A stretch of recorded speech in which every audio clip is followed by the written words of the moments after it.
Alright guys, game is up, or well, at least our first draft has started. Fnatic is going up against NaVi now, and this is already the semifinal of the second qualifier for the first EU regional.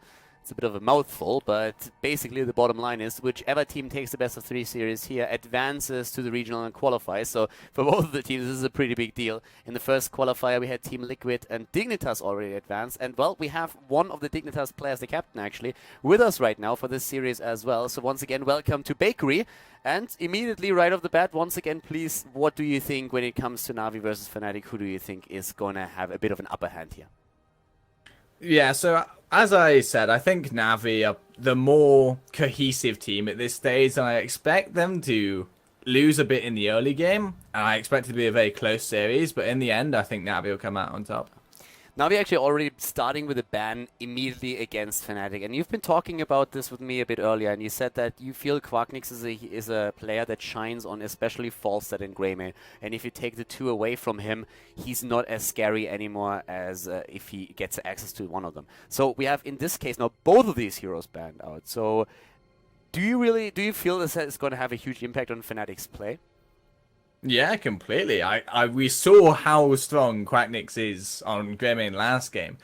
And it's not that Quacknix is a weak player outside of these two heroes. He's still one of the top range assassins in Europe. But when he's on these two heroes, he can do so much more. Well, for now we have again that Zeratul, by the way, taken. So first of all, they locked down Mirrodin, which is something that we see a lot of teams do these days. We have seen that on the North American server with Cloud9, early picks in Mirrodin. We see it a lot more in the European server now as well. And we have that early Zeratul. And that is something that they already did on Towers of Doom in the last series that they played against the Sandwich Monkeys. In this case, to be a little bit more safe against any kind of cheese that could be thrown their way. How do you actually judge that Zeratul pick here now? Do you feel we're going to maybe see even a Jaina for that combo that we've been talking about earlier, or what kind of role do you feel they're going to push Zeratul in? I feel the Zeratul is a reactive pick to the Li Ming. Zeratul is really, really good at denying Li Ming these soft flank poke positions. Zeratul stands on them himself, and if Li Ming walks into him, it's so easy for him to just stick on her and kill her once he gets the Whirlpool Blade. NaVi next to Li Ming now with the Sonya first of all, and I mean at this point there's of course always the question, do you commit to your tank a bit earlier, yes or no? NaVi is one of the teams that actually commits a lot to an early Johanna. Not only on maps like Tomb of the Spider Queen, where it's a really priority pick for them, but on others as well. There is also the chance to go into an early support. Like right now, if you look at like a setup like this, what would, from like a player's perspective and a team captain's perspective, be your first go-to for the role that you want to fill with the next pick? I think I'd like to see a Tassadar. And the reasoning is, he's good against the Zeratul. He has good burst prevention. He has the vision, obviously, to deny the hard flanks that Zeratul can do. And he also enables the double support Sonya comp. I actually agree with you completely on that, because Sonya really capitalizes a lot on Tassadar to an extent that we actually see her being oftentimes accompanied by a Tasta immediately. NaVi decides to go for Karazim. Do you think this is actually because they're a bit afraid that he's going to be picked away from him, that Fnatic is going to start banning supports out and then picks another strong support to deny even more to NaVi? Do you feel that's the thought process behind it? Yeah, as I was saying a bit earlier, Karazim is so much better than every other support right now. It's not even funny. That's the Karazim fanboy in you coming through. Okay, when we're talking about Karazim fanboyism, what do you say to North America right now? Plain words here, please. That they don't even play Karazim. I think I've seen him played like in maybe one map throughout the entire end of the Storm North America. What's your take on that? So, Karazim is the best support by far because he unarguably has the best style of healing. He has the best sustain healing behind Medic. He has the best burst healing behind Uther. But both of those picks have serious weaknesses. So, his style of healing is the best. His frontline pressure, he's the only answer the support. question. You are aware of that, right? You are dodging around that the entire time. What's the question? The question is what do you say to North America not picking him? No, I'm getting around to it. I'm just explaining why I'm right, and then I'm going to call them stupid. Okay. Thank you. All right. already a fan right here, but yeah, Charism and of course your preferred hero. Can we say that as a bottom line? Oh, like your definitely. favorite? Yeah. Okay. We see the Tassadar ban, by the way, and that's definitely targeted towards the Sonya. I kind of like that, and I mean, it feels a little bit like what Fnatic is currently doing, or what Navi also did. We talked about this already a bit, is that they prioritized the Charism over Tassadar because they were afraid that Fnatic would take the other away. And that more or less happened, but in this case, Fnatic just decided to ban out the Tassadar. But I totally agree with the reasons why Tassadar would be a great pick here. First of all, it caters towards Sonya, it helps against Burst, and also, of course, it reveals then Zeratul. But that Zagara ban, is that something that surprises you a little bit?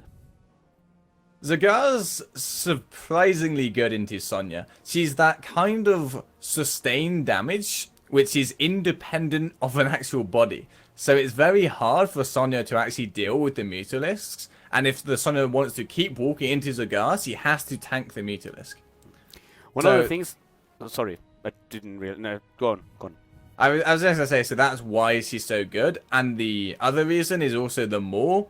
If the Sonya overextends too much and there's a Maul that goes down behind her, then it's really hard for her to survive that.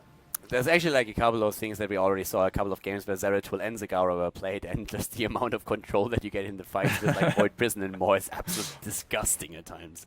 Yeah. We don't have a Jaina, by the way, but we have a Vala, and I kind of like that because... I mean, with Jaina, as we said before, if you have a Zeratul already and you go into the Void Prison and you go into Ring of Frost plus Blizzard, you can really burst targets down quite easily. I feel the timing is a little bit more difficult to hit, but if you coordinate properly with the Zeratul and the Vala and you go for Rain of Vengeance, could you say that it's basically like also an attempt to just bubble wipe targets? It's nowhere near as strong, but it's definitely good. Yeah. Rain of Vengeance is a lot of damage and it's also a stun. If you can keep them there for just a few more seconds or just a few more milliseconds, then they take the second wave as well. And that's a lot of damage.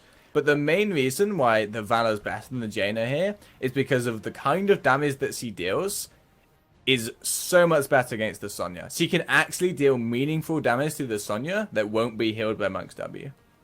Yeah, and I agree with you, by the way, also on what you said about like the strengths or compared from a Jaina to a Vala when it comes to that particular setup. I mean, Jaina is just fantastic when it comes to that Ring of Frost and that Void Prison setup.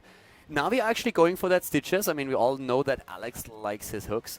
When we have Zul as the last pick here now into them. Zul as a hero overall. We haven't really talked about him too much, but how do you... Whoa, they look at the Jaina still. Now that would be double... I mean, like, with that... Can we safely say you can kill anything once that you get the Void Prison in?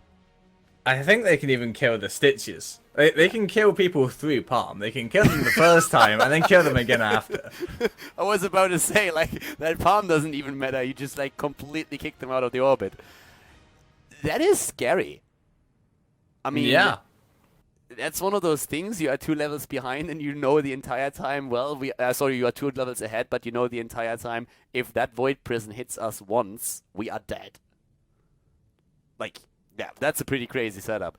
I mean, guys, this is like the first game, but we have Jaina, actually, which is a bit crazy, because we've been talking about how she is slightly underplayed right now in the European scene, but that Li Ming does her job very nicely as well. Now Vala and Jaina for the potential, like, bubble burst. And guys, let's jump in. Cursed Hollow is game number 1. We have a best-of-3 series on our hands here in the semi-final of the Summer Qualifier. Fnatic going up against Navi. Cursed Hollow is the map. Let's jump right in and find out which team is going to take the lead here. Game number 1, ladies and gentlemen, is starting up now, and we have, in this case, Navi going up against Fnatic. To the left side of the map in blue, it is Navi with Alex the Frog on Stitches. We have Wolves on Li Ming, Grand Paquette, also known as Pakeno Paquette on Charism, Eternal on Sonya, and Sport Billy is playing Azul. To the right side of the map, Fnatic playing Breeze on Muradin, Ethereal Angel on Zeratul, Shrimpy on Jaina, Smexy on Rhaegar, and Quacknix denied not only his Greymane, but also the Falstad is currently playing Vala. This is game number 1 of the best-of-3 series. We're in the semi-final at the second qualifier for the Summer Regional, so the winning team here is going to advance. And as already mentioned during the draft, I'm currently joined by Bakery, captain of Team Dignitas, who already qualified for the Summer Regionals, which must be actually feeling pretty good right now, watching these games and thinking like, hey, we already did it. Yeah, completely. It was definitely a relief to qualify before Korea. considering that we're going to be super jet lagged, or at least we would have been, and it was played a completely new patch. So, really glad that we don't have to do that. Yeah, I believe you. I mean, Team Liquid qualified with you, so they are, of course, quite happy as well. Right now, when we're looking at the map and at the setup, we've been talking in the draft already about the potential burst, of course, thanks to Jaina and also Vala. When we're looking at the talents, we are seeing, again, Rancor taken as the level 1 talent. So full commitment already by Quacknix for the auto attack build, not going into that hybrid that would leave us with the composite arrow on level 1 and the frost shot. Any particular thoughts on that, or nothing yet? Because it would actually give you a bit more control after a potential Void Prison with a slow. Yeah, I think it would, but the reason why this Vala's been picked and her sole job this game is to deal with the Sonya and the Zul. And I feel like Rancor is actually just going to do that better. This is the only situation where I'm advocating taking Rancor and Vala. Yeah, I actually really like that we have a bit more of a focus on auto attacks overall. The hybrid build, this build, it's really cool. And it feels like Vala is now more of a really attack damage dealer than that caster style that she used for months, where we just had her in the backline trying to poke with multi-shots. So I love that we have hybrid builds around it, but I like that the focus on her is actually the auto attack by now. Yeah, I completely agree with you. Auto attack damage has been underrepresented for a long time. I feel like we're seeing a bit of a resurgence recently. Falsa was one of the fewer field, and then of course we had like a phase where Reyna was incredibly powerful and oftentimes picked, but that was also back. Nice attack at the top lane where Sport Billy in the third line, a bit of trouble. Schwimpy's joining the fun as well. It's a party, and the first kill against Zul, and it looks like Eternal is also going to fall. Great rotation on the side of Team Fnatic, and they get the first double kill in the game. Yeah, really well played by Swimpy there actually. He's held his Blizzard until the stun came back up from Breeze, which meant that not only did he not have to use it on the Zul, he could secure the kill on Sonya with it. We're having at the same time now also, first of all, Manticore taken, the Vorpal Blades. We've been talking a bit about Zeratul, how he's going to have especially a hard-on on Li Ming then later on in these fights, and Vorpal Blades is going to help him to go Stalker style and stay a bit closer to her, so he might be able to take her down in these battles. When it comes to that, we have also a slight change in the MO for Alex, going into that hybrid with a slam instead of the amplified healing. But oh, first of all, Schwimpy is getting hooked, but Smexy is there for the rescue. That was a close call, though. Definitely was, yeah. I thought he'd be going down, but luckily they were there just in time. Zul's still in trouble, though. Yeah, Zul is actually dead. He's down, and Wolves is trying to move in to dish some damage too. That means, though, that he was not channeling the tribute through. And I actually think he got a chance to do that. It feels like he was attempting to help his teammate out, but that now not only results in his teammate still dying, but also in them losing the tribute. So maybe a bit of a... I don't think he was cancelled. I actually think he just like stopped and went into the... Yeah, he tried to return a kill, and I don't think it was the correct decision for him. Yeah, I mean, like, they could have gotten the tribute at least, so now they find themselves under a little bit of pressure when it comes to the objective as well. We have Vala, by the way, sorry, Jaina, going into Frost Charts and Icelands. What's your personal take on all the Vala builds? I mean, we've mostly seen, of course, still the Snowstorm on level 4, have Frostbitten on 7, but that particular poke build that we see gives you quite a lot of control, and also, of course, it gives you a little bit of, I want to say, yeah, just like control and trying to start a step away from your opponent with that, unless, of course, you're not able to hit that skill shot. But how much do you like it, actually? How impactful is it in a team fight? I really, really like the situation in which it's been chosen. I think it's the perfect situation for this build, but I'm not sure how strong it is. Why do you think it's a perfect situation? Again, it comes back to the Sonya and the Zul. Both of them are... They're not tanks, but they are going to be in melee range of you. And once the Icy Veins comes out and the Ice Lances just are raining down on the enemy team, it's going to be so much sustained damage from both her and the auto-attack Vala. Full machine gun build, more or less. Zul at the top is already trying to flank here a bit, as Breeze is put under a lot of pressure at that front line. Zeratul isn't with him just yet. He's now making his way into the back line here, trying, of course, to find an angle at which he can either attack Wolves or go for a low hit point target. There's the hook against Smexy. Immediately, Third in a bit of trouble. Alex is also low and attacked by Breeze. Smexy's jumping in. Breeze wants the kill, doesn't get it though. Has to jump out very late at that, and is falling. Yes, they get him down. Sport Billy went deep for this one though and is falling to Zeratul now himself. So it's a trade in kills 1-for-1. The hook barely misses and Shrimpy with a good Blizzard is trying to zone for Zeratul. The Tribute on the other hand still taken by NaVi. While that was going on, we did see the hard camp push in mid lane and take one tower and pretty much the second tower as well. So definite advantage for Fnatic, even though they lost that Tribute. How much, I mean, like, we all know how much that you get more value. Oh, nice kill against here, Grandpa Keto. Or is he going to escape? Nah, there's nobody jumping. Really well done. Good isolation kill. And that means that we have an early level 10 now also for Fnatic. But there's one thing that I still wanted to ask you. We saw the camp getting a lot of value in the middle. How often do you, as Team Dignitas, actually time the camps that you get? Is it oftentimes a thing where you just say, hey, we're going to take the camps so that they don't get it and we want to have the lanes pushed a little bit? Or do you also in the late game really try to time it with objectives? Not only talking about a map like Battlefield of Eternity where we see it a lot, but maybe also about here Cursed Hollow. In the late game, camps become fairly trivial. Unless they're going to be able to push onto a keep without the enemy team reacting. But in the early game, it's all about timing camps. Specifically the hard and the easy, you always want to have one active for the first two tributes. I like that you call it the hard and the easy, because I did that for the longest time. That's what they were called in Alpha, by the way, guys. And then Blizzard renamed them, and everybody gave me so much shit when I did not call them the Bruiser and the Siege Camp. So I like that we have a few more people here that like to call them with the old names.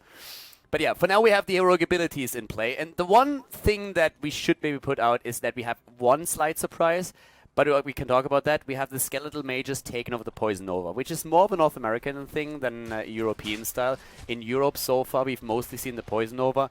Personally, I feel like one of the reasons why we actually have the Skeletal Mages over Poison Nova is that there's only one real frontliner that is going to be like for Team Fnatic right now. Zeratul is melee as well, Rhaegar too, but both of them should not really be in a position next to Breeze where that full force of the Poison Nova is going to hit them.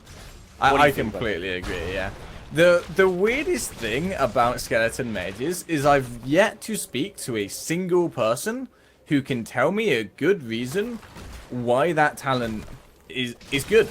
But for some reason, it has such a high win rate on Hot Slugs, and every time we see it in competitive, it has a high win rate. I don't understand why, and nor does anyone else, but it just is good, apparently. We don't know why it works, but it does. Well, first of all, it could also lead to Smexy dying, who got hooked into it, but he gets away. The problem is that we still see the curse against NaVi. So, yeah, Fnatic doing really well at the Tribute here. We saw an attempted kill against Jaina, which didn't really work out for NaVi, and they lost a bit of time there. We are still having level 12 versus 11. Fnatic is doing a great job in this game, actually. 5 kills against 1 so far, and we're having them on an early level 30 now as well. That camp earlier was great with the timing, and we see them do the exact same thing again. During all of this, the bot lane was pressured by a Siege Giant camp that is now starting to push straight for the fort, and we have a Zero in the vicinity as well, trying to put some pressure on Sport Billy here. Yeah, so as I said in the pre-game, we're seeing pretty stellar early game play from Fnatic. Yeah, they're actually doing... and again, NaVi with an attempt to go for a boss. Like, how smart is something like this? Trying to sneak a boss in when you are actually cursed. Do you guys do that a lot as well? Is that something that you feel has a lot of value for you? We see that at the top lane, Fnatic themselves are trying to go for a boss too. But now Fnatic ends up just basically NaVi ended basically just up wasting time at the bot lane. It's a very comp-specific thing. The only reason they could do that is because they had the Monk and the Sonya, and they could soak all the other lanes with the rest of their heroes. But as you can see, Fnatic, again, using their, at this point, pretty patented mind games to show the Zeratul there, and that was enough to scare NaVi off, while the rest of their team just took a free boss. Yeah, they get the boss, and they are actually looking at the second one now too. We have 13 versus 13 in talents, but Alex is caught, and he is not going to get away from this one. There's the Storm Bolt, there's the kill. Even with the Putrid Bile, he can't escape. Athero needs to be careful that he doesn't get hit by all of this, but yeah, no problem for him. Can actually blink over in a moment. On level 7, Ratma's Blessing with the Corpse Explosion now taken. The build's pretty much what we've seen so far today. Maybe with the exception of the Force Armor on level 1 for Li Ming. But this is, of course, thanks to the kill against Alex now, a free second boss for Fnatic. And they are looking incredibly strong at this point. Speaking of the Leeming build, Force Armor is very common versus Zeratul. I think every time we've seen a Zeratul, we've also seen Force Armor from the Leeming. But Glass Cannon is a really weird choice to me, because I feel like you need that Illusionist to try and survive the Zeratul. And taking Glass Cannon makes it even worse. Yeah, Glass Cannon is definitely not going to make the play and the positioning of Leeming any easier. Quacknick's locked down. That wasn't too bad. Leeming trying to kill him. There's the safety Ancestral. That's in time. Skeleton Mages are already there. Massive auto attack, by the way, on the side. Oh, there's the burst attempt. But that was actually not as crisp as it should have been. But they get the kill against Sonya. They isolate her thanks to the Void Prison. They don't really go for the bubble wipe style, but they have a 4 versus 5 going for them now, and they can translate that into a second kill and go for keep now. Quacknix is low though, and so is Smexy. They are both incredibly low, and that allows Navi to push them back, even though we saw Fnatic just pick up level 16 talents as well. I feel like the Sonya definitely should have ran into the Void. She tried to stay out to try and sustain while the rest of Fnatic set up for the Void, but they were just too on point and they took her down anyway. Do you feel that Trivi was a little bit too fast there on his Ring of Frost and Blizzard? I mean, that did not really combo off with the Void at all, and I'm not even sure how nor much... did the Vayne. Yeah. It was a pretty bad miscommunication as to what was happening, but they end up getting the Sonya kill anyway, so it's not too impactful. Yeah, so they get 2 kills out of this, and we have, by the way, massive damage output on Vala now with that auto attack build. 23,000 damage already on her. That makes her the highest damage dealer against heroes in this game so far. And especially, of course, with Giant Killer, she's going to be a massive nuisance against, in particular, Stitches. But at that front line, she also has targets in form of Sonya and Zul. So that's going to be definitely quite annoying. When it comes to like the siege damage, 75,000 for Vala as well. Li Ming is currently top damage in siege and hero damage on the side of the opponent. And Zeratul still playing a pretty nice start. The only hero that actually died was Breeze. Yeah. And that was a 1-for-1 trade where they got the entire mid-wall from it, so... Yeah, true. 16, by the way, not claimed yet by Jaina, so waiting with the last talent here. Oh, Zeratul. That's a scary moment if you run into the bush as Zeratul, you suddenly meet 3 heroes there. I really like the way that Fnatic are playing around Navi's composition. They know there is no instant punish for them, even if they're in the front line. So the Zeratul is standing really far forward every single time, and so's the Valor. Yeah, there's the tribute channel, by the way. So this is the second one that we have. Keep at the bot lane isn't down, but it's low. They're trying to set up a bit of a trap, and Navi is really playing this very passive. I mean, they are scared a little bit. They know that there's an opportunity for Fnatic to force a battle right now and to lay a trap somewhere. So they are just waiting for level 16. They are playing it super passive as much as they can, which brings us back to that problem with the Void Prison setup. I mean, even if you just like step like a little bit too far out, that Void Prison puts you in place and allows everybody else to move in and then burst you down.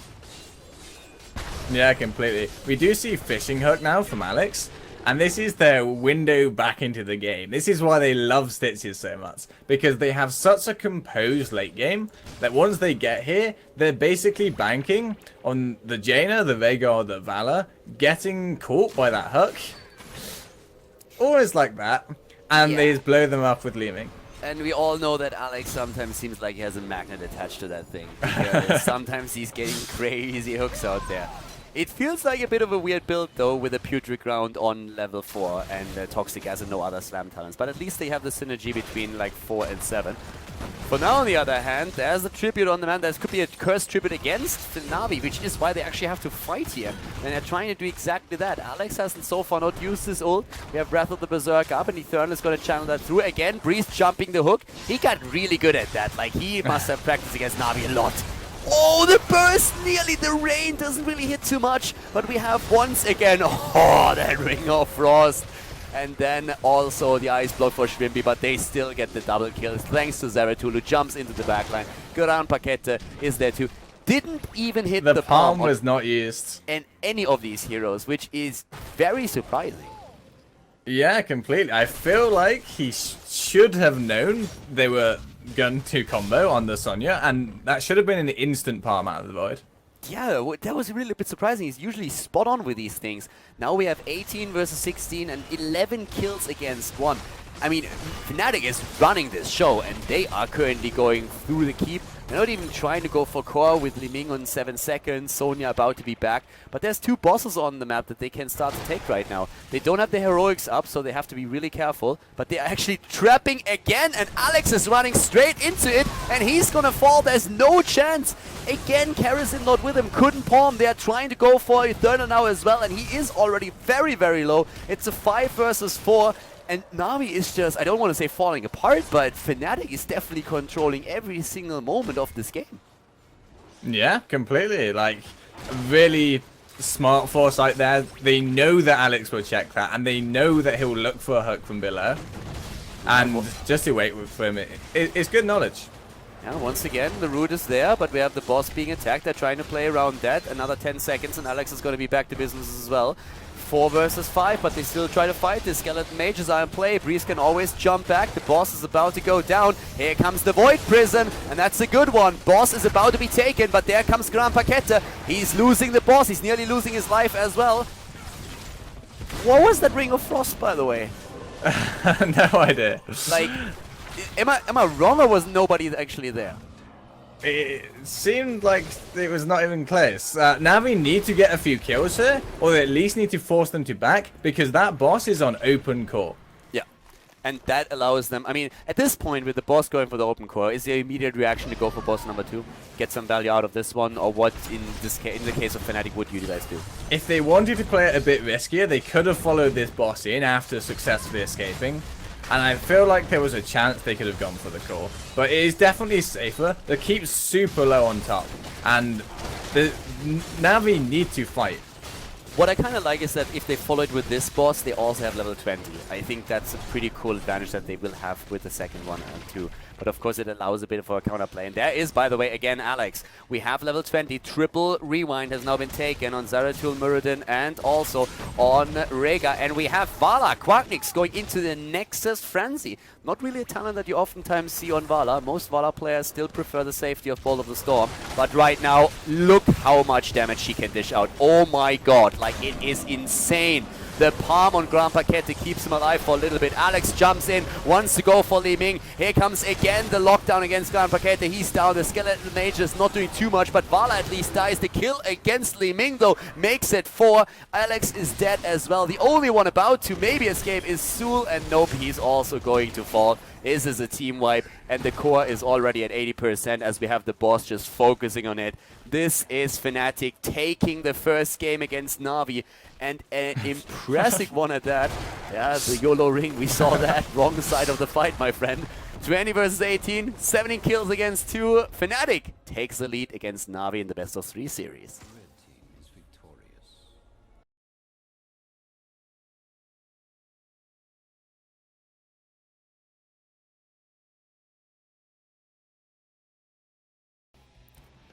Game number 2, everybody. Infernal Shrines is the map. Fnatic is in the lead now with a 1-0 against NaVi. And that first game was very impressive by Fnatic for sure. They're starting things off again with a ban on Falstad. And let's see how NaVi is going to run this here. Infernal Shrines Bakery, now talking about the second map here. Do you, from personal experience with like scrimming against both of the teams, do you favor one of the teams just because of the map choice alone? I think I'm right in saying that it's actually both teams' favourite maps. So it'll be quite interesting to see how this one plays out. Yeah, we've seen Alex actually like with a lot of Stitches on this map as well. And especially in that last game, Stitches did not work out for him at all. He had actually caught a couple of times. Fnatic with very nice predictions here also. Every time he was just like sneaking around. And this time, NaVi is banning out Zul and Greymane is open. Now, we have seen Zul a lot on this map, and the hero seems incredibly powerful to just ignore shrines for a long time and just push lanes. Is that the reason why NaVi now goes over to a Zul ban over the Greymane ban, or do they just figure, hey, we won't be able to like completely lock Quacknix out with just like banning his heroes out, and let's not focus on him anymore? What do you think are the reasons for that ban, for that change in bans now? No, I think it's completely because of the Map. during Shrine map pressure that Zul brings. if the Swine Spaw's in top, then Zul just AFKs in mid and bot lane. He gets all the XP. He can get up to 4 towers. Yeah, he's like crazy. Yeah, it's so impressive to play against. It's pretty much a forced ban here on this map. NaVi now with the Liming, and well, we have for them, of course, a chance to get that damage in with Liming once more. It didn't really work out too well for them in the last game. Bit of a different setup. Especially Greymane, of course, is a threat. Charism, again, super early here. Now, yeah, this is pretty consistent with what NaVi have been doing recently. They really highly value this Charism. It surprises me a bit, to be honest with you. I mean, Charism is a great healer. We've been talking about it a bit earlier. You had your chance to fanboy.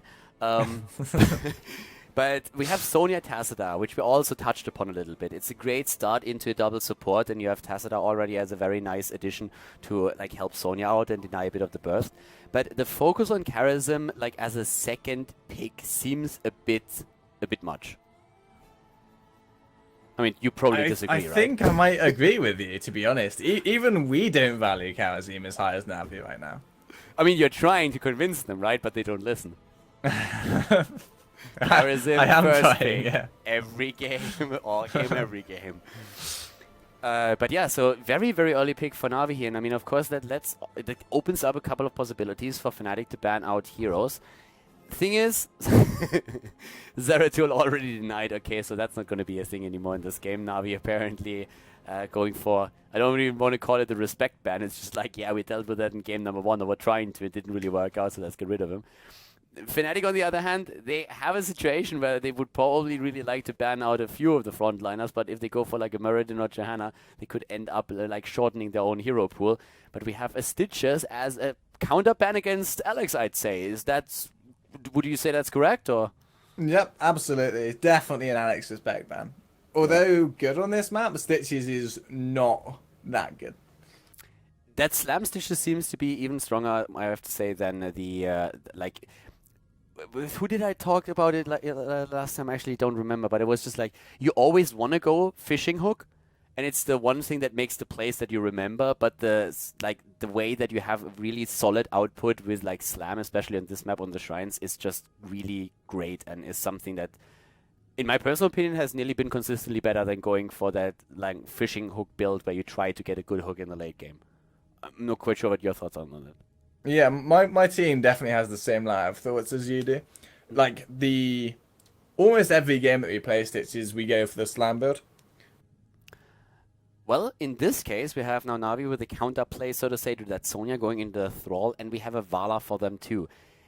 It kind of blows my mind a little bit that from a moment where we went into like one of the first picks being Muradin, we're now going into a draft where we had tanks more or less completely disregarded. I mean, it just shows that NaVi is not really like, they don't really care if they get a Muradin or if they get a Johanna here, at least, or maybe even that ETC, which would make sense in this case now as well. But yeah, the tanks in this case very far pushed back in the priority for the two teams, and Fnatic is now going into that Tassadar plus maybe a Rhaegar style. So I guess that Sonya's going to be pretty happy about that. Yeah, I hate to call this so prematurely, but if we see a Rhaegar or a Brightwing here, then I really don't know what NaVi can do. Well, there's that Rhaegar, and for NaVi, rely on a mosh pit. I guess so, yeah.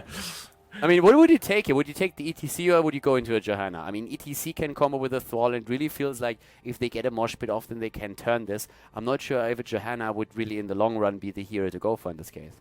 I feel like something crazy, like, I want to say Judgment Illidan. No, sorry. Judgment Tyrael. Don't know where Illidan came from. Well, I'm not sure if I like that Leoric. It puts pressure on Muradin, and it has the AoE.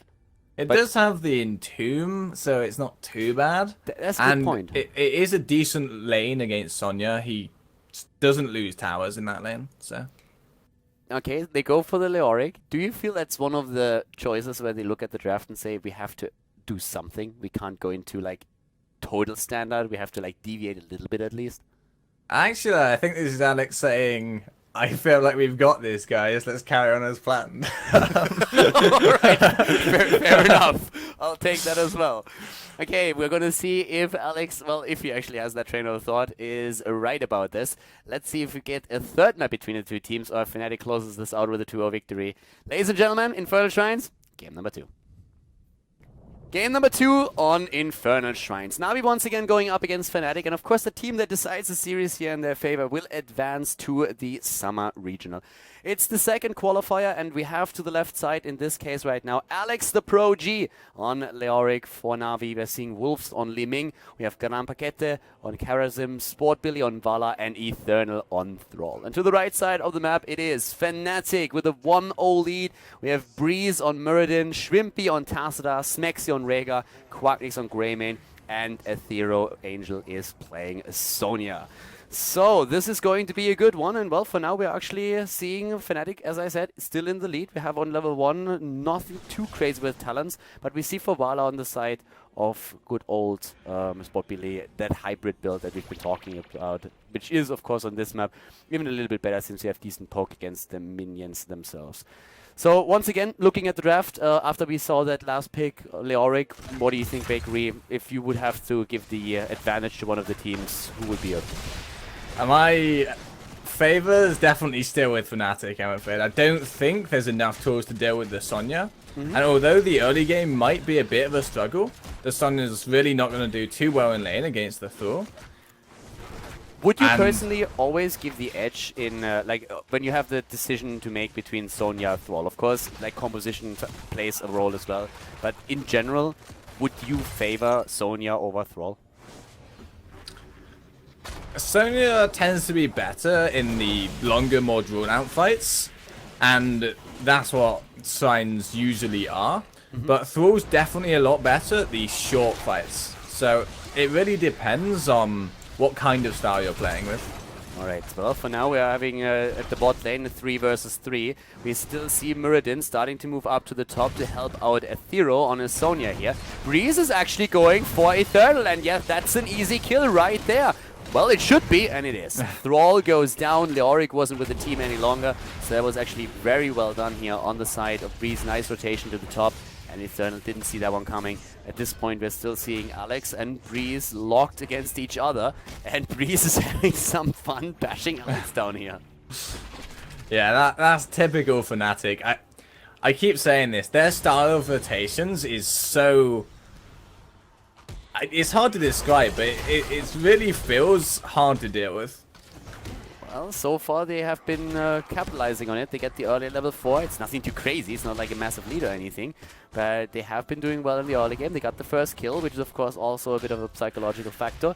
More than it is an experience issue in this thing. We're having a Triumvirate taken. We see a healing ward on this map. You can get a lot of value out of a good positioning on that. And the healing totem for Rhaegar is mirroring basically that behavior. Besides that, we have the fealty onto death for Alex, a talent that he prefers much over the Hardened Bones, as he has said several times. But he's not really played too much Leoric lately compared to like the old days a few months back. Besides that, still the poke going on as the temple is being fought over, and Fnatic so far in the lead with the minions. 33 against 26, going for it again, and especially Quacknix, of course, going once. They only need 3 more, so now we need to get out right now. Excuse me?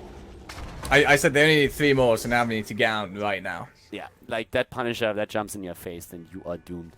But again, one of the focuses that we are going to have here is also Quacknix. I mean, his Greymane style was absolutely spectacular in the previous games.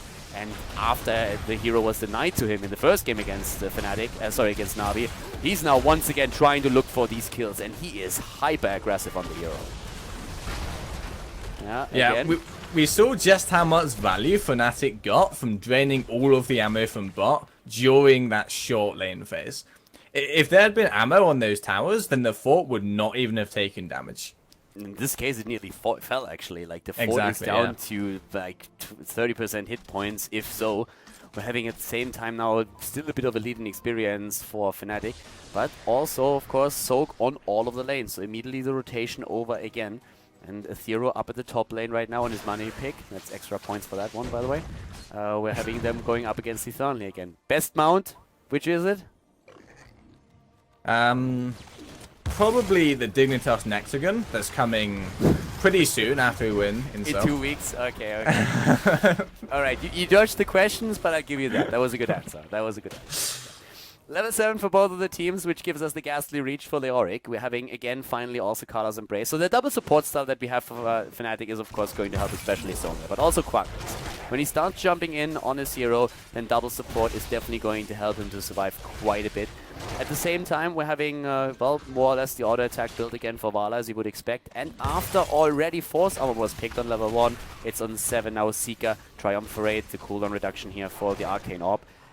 Besides that, like, if you look at the setup that we have now, Cleanse, is it a talent that you deem is necessary here? Would you have gone for something else? Is it, yeah. I would have gone Blood and Thunder if Veigar could still cast Ancestor on himself, but because he can, I feel like Cleanse is the way to go. Yeah, well, there's Alex trying to go for Shrimpy. Eternal comes in, and Tassadar is down. They might be getting the double kill. Oh. What?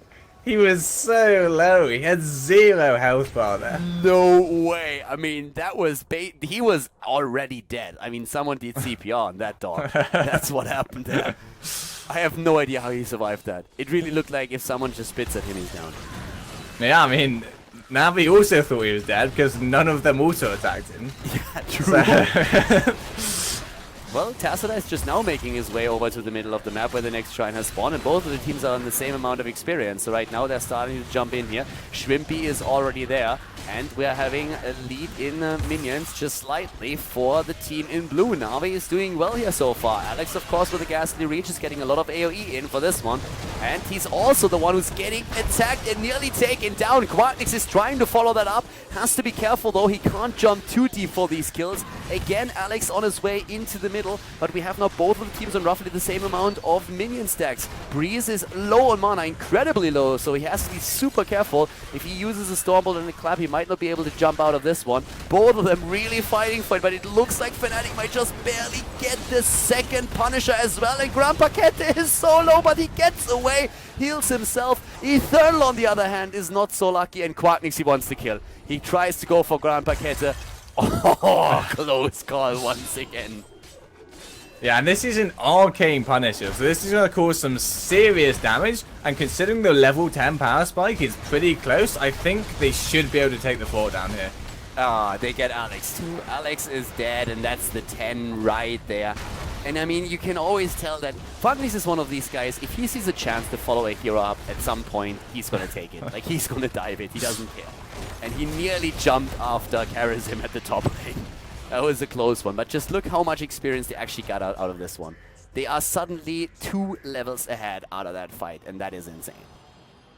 Yeah, absolutely. And they got so much pressure on the map right now. Like, we see top lane has no ammo, they're going to lose that tower soon. They're not even level 10, they've already lost the bot fort, they've lost the mid fort. It's going to be really hard for NaVi to get any equal fights from here on out. Yeah, NaVi is at least on 10, so that helps a bit, I suppose. We have, of course, for Vala, again, the Rain of Vengeance. We're seeing the Palm. And Grandpa Kete has missed a few of those in the last game. So let's see if this time he's going to be back to his usual self. We're having Alex currently still at the bot lane with a bit of pressure against Shrimpy, but the Kamzak is starting to get taken away from them. So there's a bit of a trap set up already to try and capitalize on that. Alex, by the way, has not really committed to any of his heroic abilities. If you want to, of course, lock someone down, then a Tomb would be a very nice tool to have. But if he fears about his sustain, he might be forced to go into the March of the Black King. Breeze looking still for a chance to jump in there. Alex kind of knows what's happening there. They have vision now too, but the camp is stolen away, and that worked for them. What do you think in terms of heroic? Is there a chance that Alex goes for March? Do you feel he needs it? I don't think March is going to do it. I feel like the Entomb, they're going to need to try and catch it onto the Veigar or onto the Greymane, and they need to punish him for that. Yeah, I personally agree. Like, I think if you have currently at least that Palm available, and so far Karazim has been doing a pretty decent job, that's gonna maybe make a difference. But I don't really think that even if you have the extra sustain in the fight over one of the shrines, that a March of the Black King is going to change the outcome of the fight itself. I feel if you get a good lockdown, as you said, with the Entomb, you get much more value out of it. Another camp already taken. The Thera is still over there, and we have another shrine active. Now, can Navi go for a fight without level 13? Is there any chance that they're going to try and like take this? No, they have no chance at all to take that fight. Considering that the wall's also down, they don't even have anywhere to run to. So, what they're going to do is they're going to try and soak the mid lane, and they're going to try and take the bot towers, and hopefully this gives them 13. And since they still have the fort, they're going to look to pull the Punisher in the top lane and try and get a fight that way. I have to admit though that I really like that Fnatic isn't even fully committing, not even at the start, but immediately rotates heroes down to at least delay that particular push here quite a bit. And they also went to the top lane to go straight through that fort there as well. So overall, Fnatic really with very, very smart counterplay to this. I mean, it is a strategy that we've seen already a lot, that if you know you can't go for a shrine, that you start pressuring structures. But I feel for Fnatic, this is like the perfect reaction, right? Yeah, exactly. They knew exactly what NaVi had to do, and they countered it pretty perfectly. They took the whole wall and this tower here. So it's actually going on an almost open keep. Yeah, and well, Alex has still not picked his level 10. He's really waiting for a long, long time, and he has to make that choice at some point. Already Glass Cannon taken on Li Ming. We have also the Frost Shot that completes the auto attack build on Vala to a certain extent at least. Executioner could still come in, and March is chosen. March plus also the Crushing Hope right now. So Alex with a very late pick, but he seems to feel that, or he seems to think that he needs that sustain now in these fights. Oh well, for now actually we have them just moving back, putting pressure on the keep, not really capitalizing on it just yet, but this is like one of those moments where it's pretty easy, I feel, to overstay, because you get a bit too greedy and you try to go for a keep, and then suddenly you end up losing more than you gain. There isn't actually a talent advantage here for Fnatic. So if I was in Navi's position, this is my window. I want to force their easy camp. And we'll see if that happens here. Oh well, Smex is already waiting here, but he's pretty much alone. Breeze is starting to move in. Unfettered Assault, by the way, Mystical Spear, the talents on 13, and the Tidal Waves now on top of that too, with Burning Rage for Meridian. And Burning Rage, in general, a talent that we quite often see when you're playing on Infernal Shrines, just because it gives you the extra damage against the minions on Shrines themselves. The camp so far completely disregarded from both teams, actually, which is kind of interesting as well. I haven't really gone for it. Damage-wise, by the way, 22k, like, it's again Greymane. Like, we're talking Fnatic, we're talking Greymane, of course. Like, yeah, Quacknix, 22k, top damage dealer in the entire game. Li Ming and Vala both at 20,000, and we're having also, in terms of siege damage, him just doing really well. Lockdown attempt against Quacknix, well, that backfired fast. Eternal gets attacked, and Breeze is there to help out as well. Aethera is in position. The only one not with the team is Tacita up at the top. But that was already a pretty huge cooldown that just got whiffed by Thrall there, and they didn't get any value out of that. Oh, we're having Leoric moving away now. Tacita has healed up. He pushed the top lane back, and that forces Navi now over to defend against this one. But now it's a level 16 talent. What do you think does Navi have to do? I mean, at this point, it really feels like every time a shrine is up there, a talent behind and can't really fight for it. Do you think once they hit 16 themselves, they have to go for a fight and really force it? They're going to need to take a fight past the Punisher, I feel. So I feel like the Leoric needs to pull the Punisher with the E, and the rest of the team needs to be on the flank. Now, the issue with that is, there is of course still a Tacita. So they actually need to wait for the vision, and then they need to wait for Leoric to pull it, and then they need to go. So it's a very hard path. Yeah, and it all falls apart if Grand Paquette actually falls. Yeah, Sport Billy is also in trouble. Breeze is on him, but on the other hand, Smexy finds himself in trouble. There's no Ancestral for you anymore. He actually gets zoned, and Breeze gets the kill against Vala. I mean, that could have not gotten any better for Fnatic at this point. Yeah, Smexy pretty lucky again to get out with that one alive.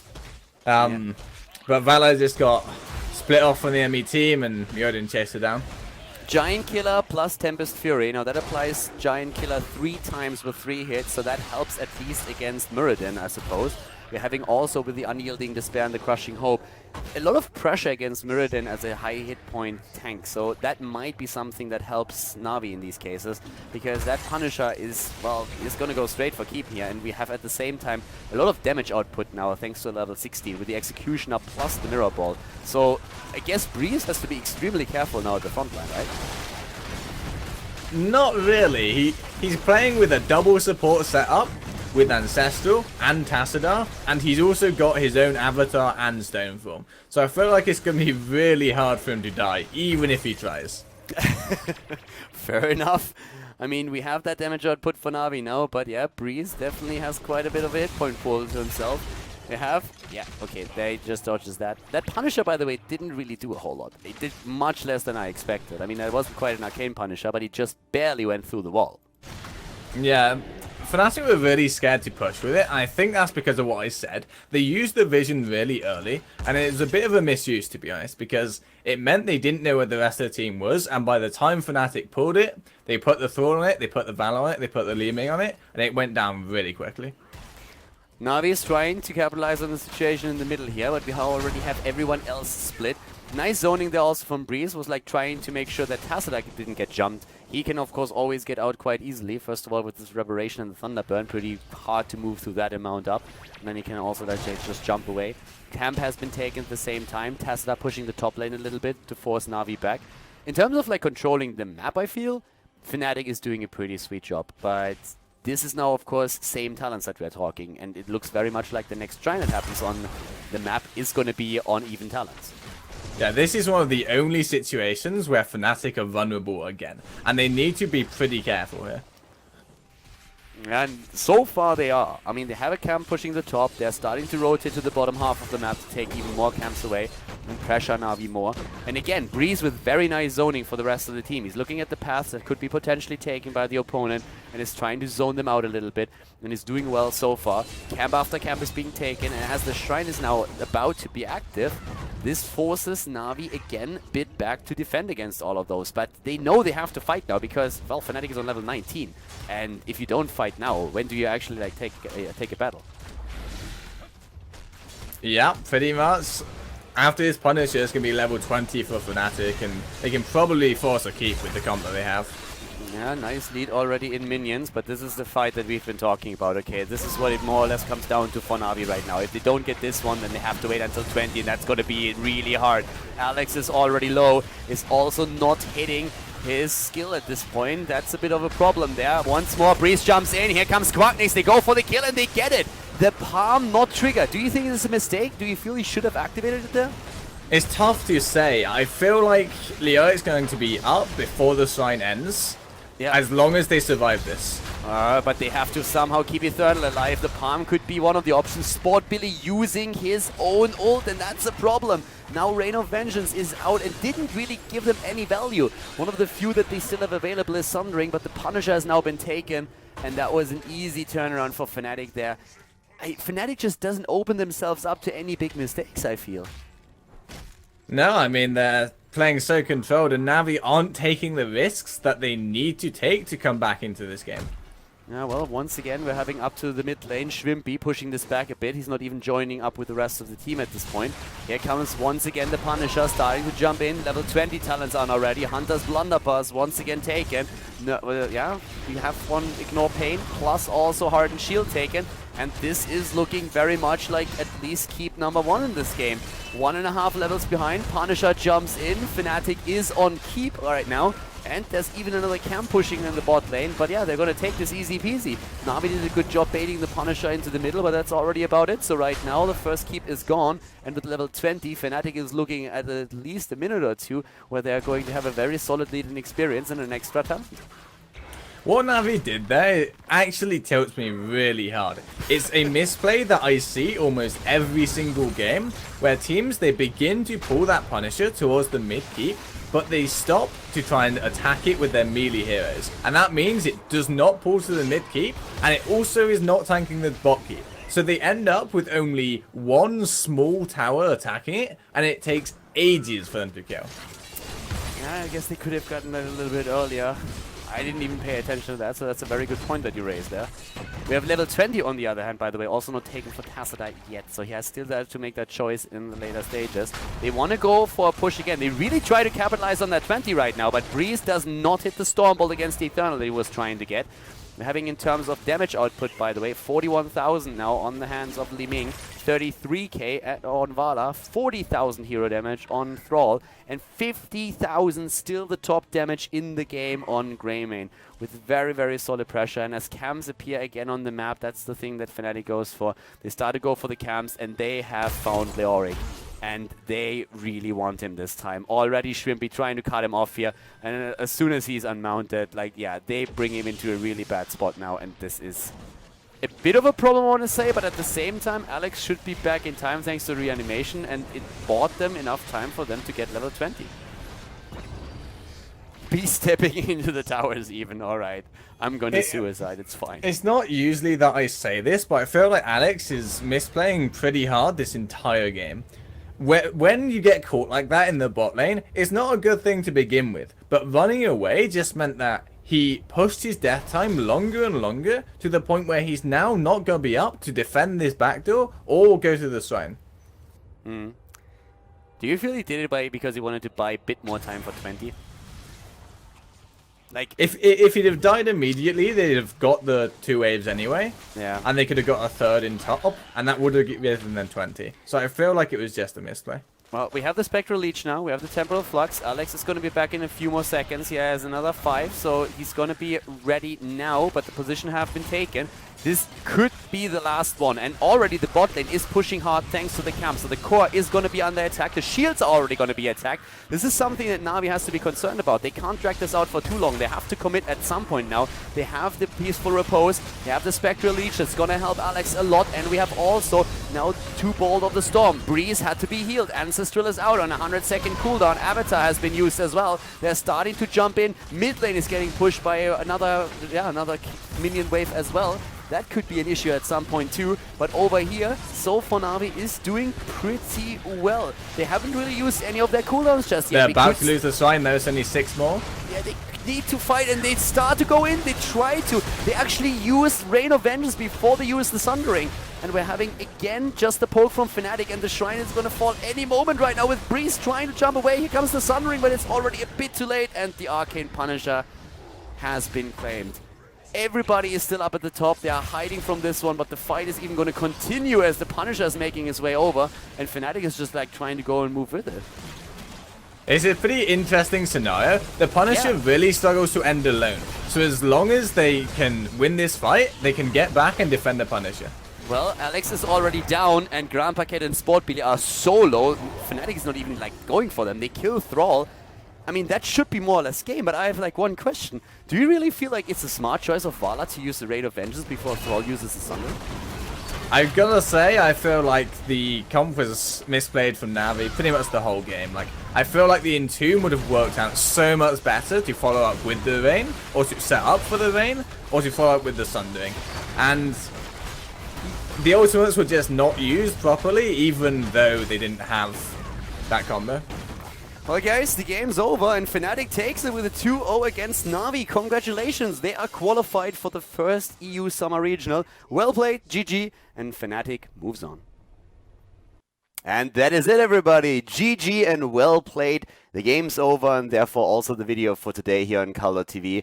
We had another great Heroes of the Storm match, and I hope that you enjoyed it. Also hope that you enjoyed the commentary, of course. So thank you very much for tuning in today. If you enjoyed the video, make sure that you give it a thumbs up on YouTube. And of course, if you haven't subscribed to Khaldor TV yet, you should definitely hit that sub button as well. If you have some friends that like Heroes of the Storm, then definitely make sure that you show them the channel and also the video. There's a lot more where that came from. We're going to have like continuous content throughout the next few weeks with more Heroes of the Storm matches played, not only on the European server, but also on the North American server, in tournaments, in leagues, and more than that. So guys, once again, thank you very much for tuning in today. I hope that you had some fun. It was a pleasure casting for you. And I'm going to see you next time with even more videos here on the channel. So have a great day and see you soon. Bye-bye.